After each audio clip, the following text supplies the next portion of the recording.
morning, everyone. Welcome back to Ghosting with Anya. It is around 9 a.m. It's pretty much about 9:19. So, yes, I'm doing my morning podcast every Wednesday, usually. So, today we are doing the story. It's called There Were Fingertips on the Ceiling.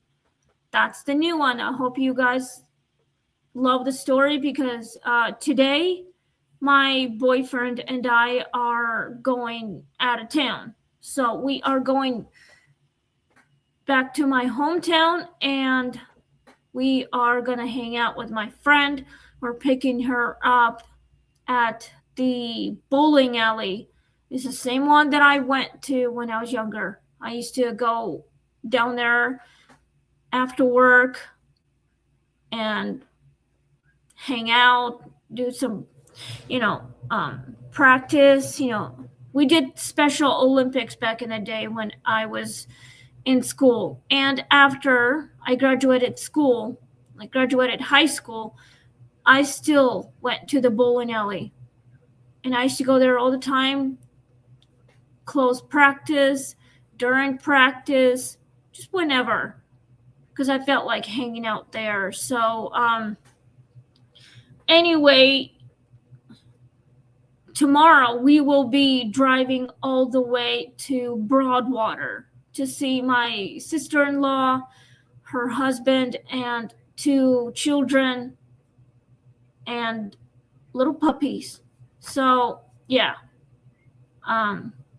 Anyway, so that's what we're doing today. We were packing up my suitcase last night and this morning.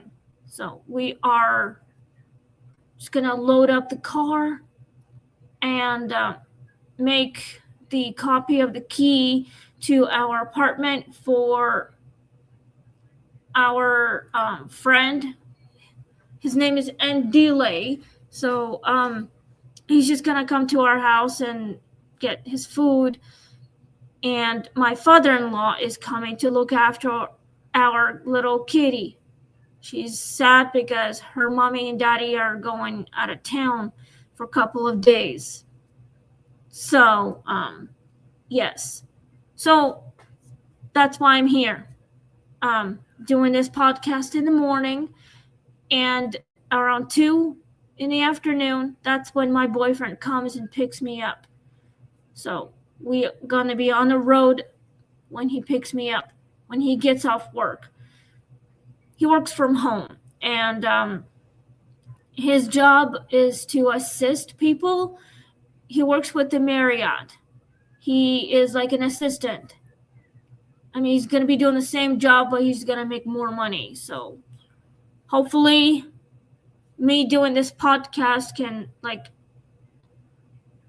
helps me make a lot of money. So this is what I love to do. This is my job.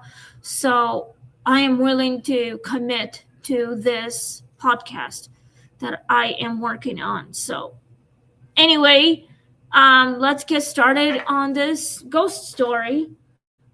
Get something to drink, get something to eat, get under the covers, and let's get started on this story. So please click like, share, and subscribe, and let's read the story and try and get some answers out of this story and with the questions and stuff.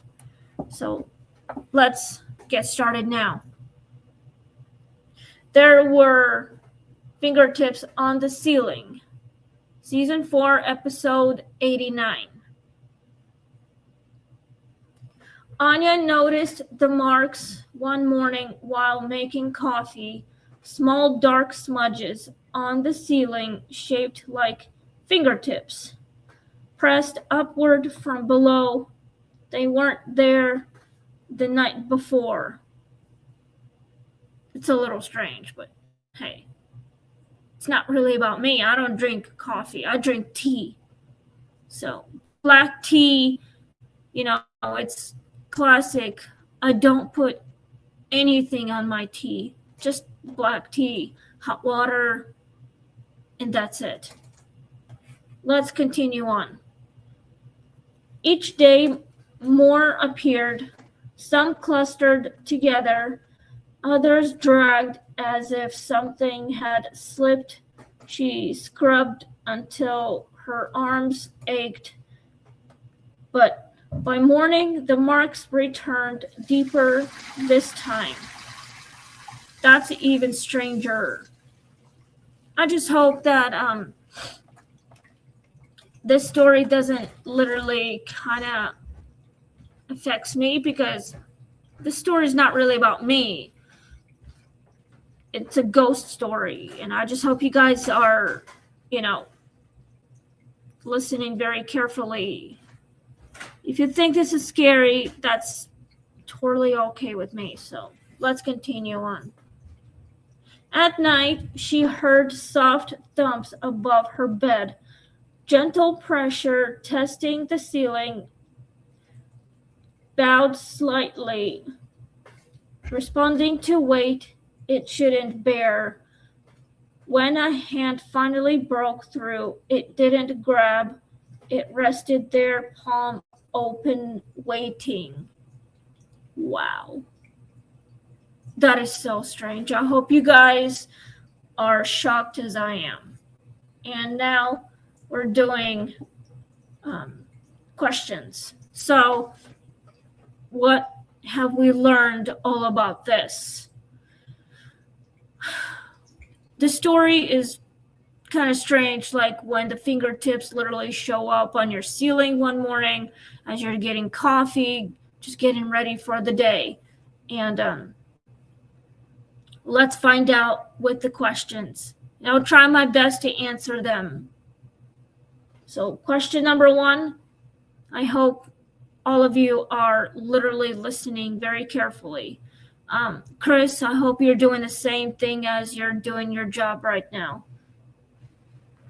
Why are the marks on the ceiling rather than the walls? Perhaps the reason why the fingertips are on the ceiling, maybe it's because they're trying to tell her something, show her what really happened. Maybe it's like a memory, perhaps. Maybe the woman in the story doesn't remember what happened. Perhaps it's showing her that maybe she's the one who, I don't know, has memories blocked or has marks all over her. Maybe somehow she left her fingerprints like on the freaking ceiling and doesn't remember what really happened to her. I'm sorry, I'm just so tired and thirsty. So, yes, I have my book, but I don't have my half-price bag with me because, the reason why is because I'm going out of town for a couple of days, but this is my drink. I have another one in there because, I felt like it. So, if you wanted the fingerprints on the wall, it would probably trying to warn you not to get close or resurface every detail of your past or whatever. But this is not about me. This is a story that could have been a real event that actually happened many decades ago. So we'll just have to figure it out a way. So let's go to number 2, because we have all 7 questions and I'm trying to answer it, very easily. So what does upward pressure symbolize? It probably symbolizes that it wants to see how your reaction would be. The pressure is it's pressuring you to do something that you really don't want to do. Something like that. Like, say, a kid in school doing horrible things and it kept pressuring you to do something that you really don't want to do. You're afraid that you might get caught and you're afraid to tell your parents what is going on, something like that. And the upward would be like, you're not upside down, you're upside up. It's like your head would be like going down here, your legs will be going up. That's like upside down, but if you're upward, it's like the other way around, that sort of thing, something like that. This is kind of like that, but I don't have very best answers because I'm still processing on all of this. Let's go to number 3. Why do the fingerprints multiply after being cleaned? Or perhaps they're just trying to get the person's attention. It's the person who bought the house and trying to get everything cleaned, but the marks keep returning, and it kind of gets that person mad or whatever. But let's say you saw my fingerprints and they always return. It's like there's a memory going on and trying to tell you something. It wants to show you where it happened, how it happened. It's like a little piece of clip that is on repeat. Same thing that's been happening for years, like a time loop, that sort of thing. And you really want to investigate it. You really want to find out what's going on with it. So, oh, hey, Chris, I hope you like this story. So I hope everyone is watching this story right now, this podcast, this video. If you try to get this fingerprints cleaned, so like literally, and nothing's working, you get frustrated, and it just wants to show you how that person died. It's a memory, so it happens. What does waiting with an open hand imply? Well, perhaps this ghost is pretty much gentle and is trying to show this person what's happening. It's not trying to harm her. It wants to tell her what really happened in the house, like of the original person, like owner of the house. This is not really about me. It's about someone else who had that same experience in this story. But even though it's my name, but I don't have this kind of experience.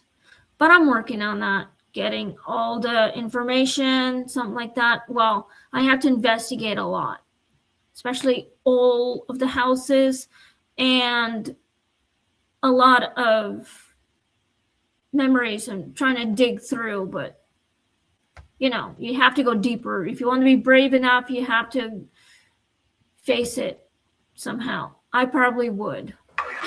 There goes my microphone. So this happens a lot to me. So anyway, let's go to number 5. We have 3 questions left before I sign off and finish working on reading my novel. My friend who's upstairs doing his thing right now. Why is restraint more unsettling than attack? Perhaps if you struggle a lot more, the harder it gets to get out and it tighter it gets. Like being attacked by something that you can't really see. Like say, if you see what it is attacking you, You have to defend yourself somehow. And let's say a dog that's still alive and evil, truly evil, it can attack you because it doesn't like you, you know? But let's say a person does the same thing, and you try to defend yourself, you try to stay away from people like that, no matter how hard you're trying to avoid them, stay away from them, never talk to them, even though they're smiling, grinning, they just don't listen what they're told, like just stay away from. So you get attacked, and people are somehow possessed by something that they don't know how to control. So that's why us people are always getting attacked by someone or something. I don't know how, but anyway, it happens. But things happen constantly. We live in a world where it goes down straight to hell. Most people are not being attacked, but a lot of people can get attacked because people who like hurting people is just a horrible thing. It's because they're possessed by something demonic. So let's go to number 6. What is trying to cross into her space? I hope you know this one, Chris. Let me know in the comments down below if you know this one. What? Sandwiches don't do weird shit. Babe, I'm talking about like what is trying to cross into her space? That's what this question is. I hope you know this one. Let me know in the comments. So, anyway, I'm not really sure what's crossing into her space. I'm thinking like, yes, that's what I'm thinking. Yes. Something demonic, a demon, a bad thing. Even though she's trying to avoid her, I would probably try to avoid that thing if it goes into my space. I would literally just pray to God for his help so the angels can come and defeat the demon and make sure it doesn't cross into our space, especially like in the shadows or whatever. But any kind of demon can do that. But yes. So if you see anything that's evil, do not cross it, okay? Ask for help, like call demonologist, maybe like a psychic medium. You pray very hard so that thing cannot hurt you, cannot take anything from you, cannot possess you. You stay away from that thing. I probably would stay away from it, but you know. All right, last question before I sign off.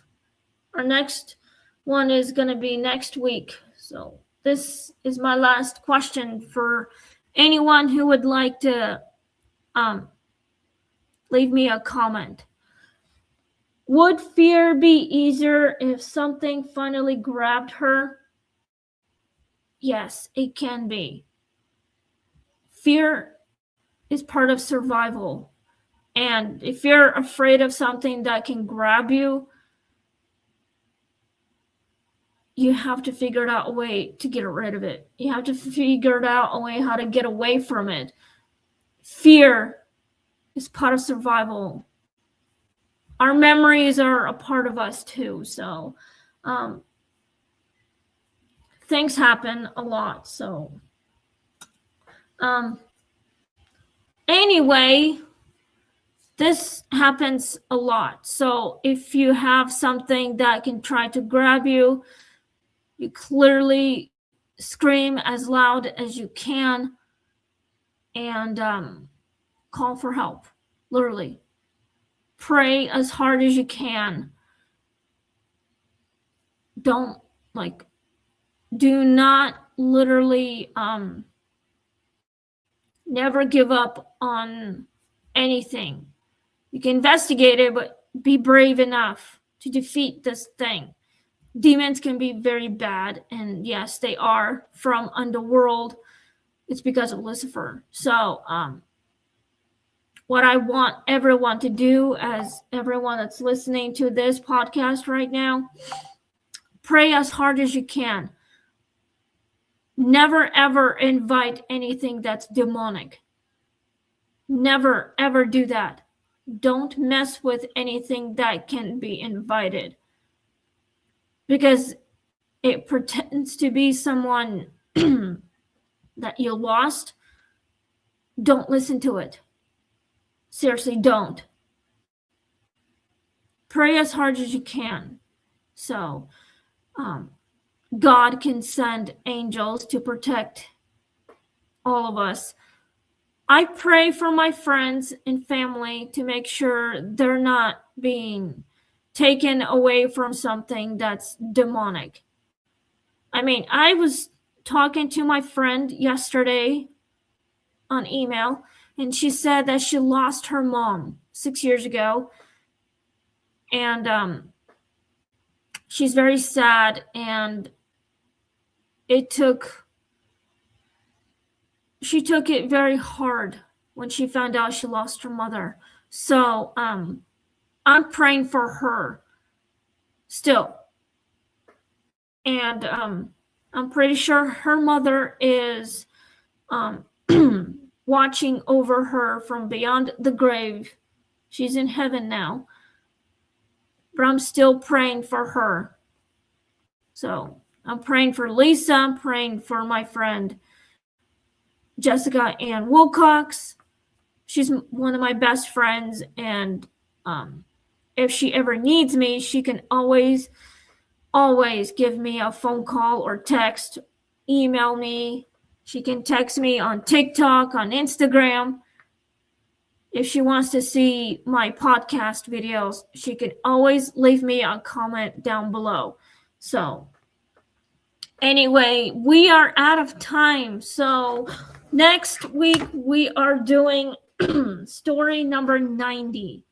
So we are going to be doing The Voice Only Spoke When She Was Alone. This is the new one. I hope you're all ready for it. My voice can be very scratchy right now. I need to drink something to make sure it doesn't get pretty sore, because I overtalk sometimes, but anyway, yes. So next week we'll be doing The Voice Only Spoke When She Was Alone. This is the new story. I hope you're all ready for it. If you guys want me to do this right now, please leave me a comment down below, right here on live streaming on YouTube. And but if you all rather wait till next week, I will come back next week, and I will give you a new story. So have a wonderful day and stay safe, and enjoy your St. Patrick's Day, and have fun, and we'll see you all next week. And just have fun, okay? I love you guys, and we'll see you all next week. So bye. Please click like, share, and subscribe. Bye.